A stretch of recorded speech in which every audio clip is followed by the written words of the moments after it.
Stock market का special live show, जानिए कहां है मौका मुनाफा कमाने का। इंडेक्स से लेकर स्टॉक्स तक पूरी जानकारी और पूछिए अपने इन्वेस्टमेंट और ट्रेडिंग से जुड़े सारे सवाल। मार्केट लाइव सुबह 10 बजे सिर्फ इंडिया न्यूज बिजनेस पर।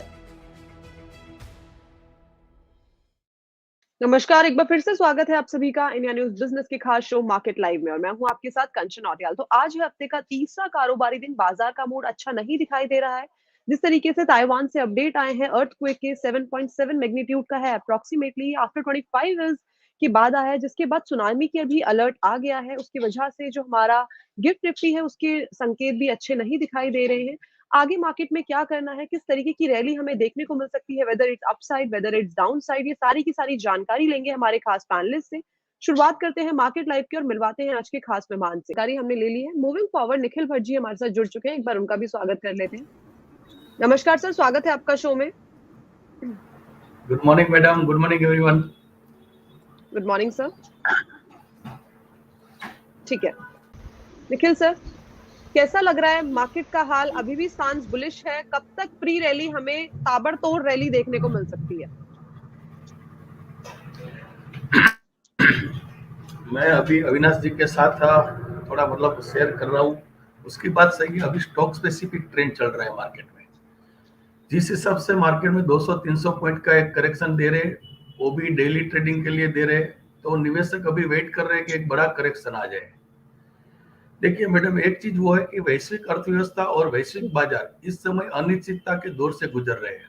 करीब करीब ये 2024 का साल 78 कंट्रीज के अंदर इलेक्शन आने वाला है। साथ में अपना तो इलेक्शन अभी नजदीक में है। तो विदेशी फंडों की भारी बिकवाली के बाद मार्च महीने के बाद अप्रैल के साथ साथ विदेशी फंड स्टॉक स्पेसिफिक खरीदार बन गए हैं। लार्ज कैप स्टॉक के अंदर उसकी खरीदारी मार्केट को बैलेंस कर रही है। करेक्शन का भी मोड है, साथ में तेजी का भी मोड है। अभी रीजन देखा जाए तो मार्च महीने के अंदर अंदर 1.78 लाख करोड़ का एक जीएसटी कलेक्शन हुआ। दूसरा सबसे बड़ा कारण है कि निवेशकों का लोकसभा चुनाव के बाद देश में स्थिर एवं मजबूत सरकार बनने की एक आशा बन गई है। फॉरेक्स रिजर्व जो है हमारा, वो भी 642.49 अरब डॉलर के रिकॉर्ड स्तर पर है। गोल्ड रिजर्व की जब बात करेंगे तो वो भी करीब करीब 9 टन की खरीदारी के साथ 812 टन हो गए हैं। तो देश में ऐसा कोई फंडामेंटल रीजन नहीं है कि जिससे हम लोग करेक्शन का बहुत बड़ा करेक्शन का एक माहौल देखें। 22,300 अगर मान लीजिए निफ्टी फ्यूचर तोड़ेगा तो यहाँ से एक छोटा मोटा करेक्शन की एक गुंजाइश रहेगी। अदरवाइज मेरा तो यहाँ से बुलिश ट्रेंड का ही माहौल है। स्टॉक स्पेसिफिक खरीदारी में ट्रेडर्स को रहना चाहिए। हाँ, एक अपनी जो भी एक कैपिटल है, उस कैपिटल के हिसाब से स्टॉप लॉस लगाना चाहिए। और लार्ज कैप स्टॉक के अंदर ही तेजी दिखने को मिलेगी।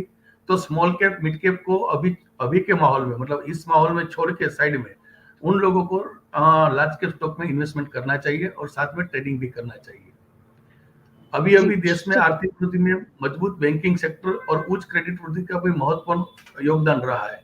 तो बैंकिंग सेक्टर में मुझे एक बहुत बड़ी तेजी की एक रैली दिखाई दे रही है। जी ठीक है, तो जैसे आपने बताया कि अभी वर्ल्ड बैंक ने भी बोला है कि जो इंडियन इकोनॉमी है वो 7.5% के रेट से ही बढ़ती रहेगी, तो उनका भी कहीं ना कहीं स्टांस जो है मार्केट के अंदर पॉजिटिव हो रहा है। जो नंबर्स आए हैं वो भी ठीक है।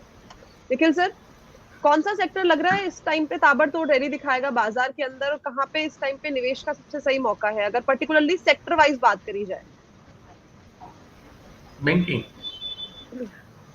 बैंकिंग स्टॉक में कोई भी स्टॉक, हाँ, प्राइवेट बैंकिंग हो या पीएसयू बैंकिंग हो, कोई भी स्टॉक उठाकर इन्वेस्टमेंट या ट्रेडिंग कर सकते हैं।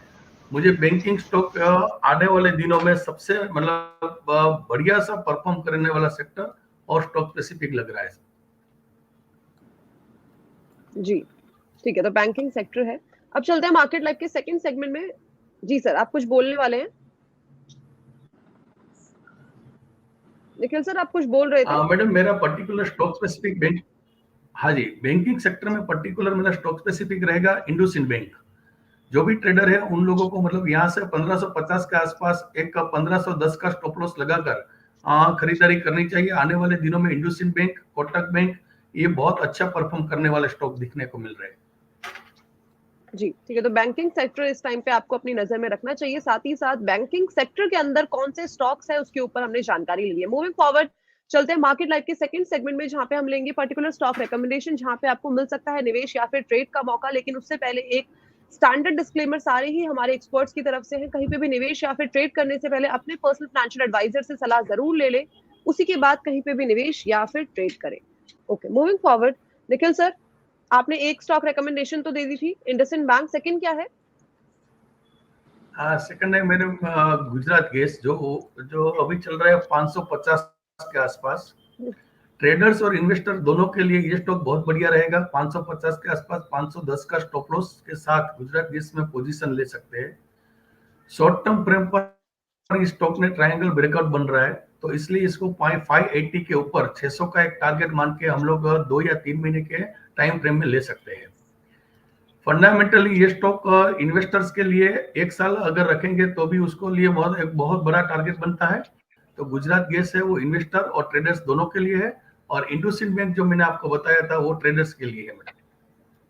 जी, ठीक है। 2 स्टॉक रिकमेंडेशन निखिल सर की तरफ से भी आ गई। The first one is IndusInd bank and the second one is Gujarat gas. Thank you so much Nikhil sir, हमारे साथ जुड़ने के लिए, बढ़िया जानकारी शेयर करने के लिए। Thank thanks a you lot. Ma'am.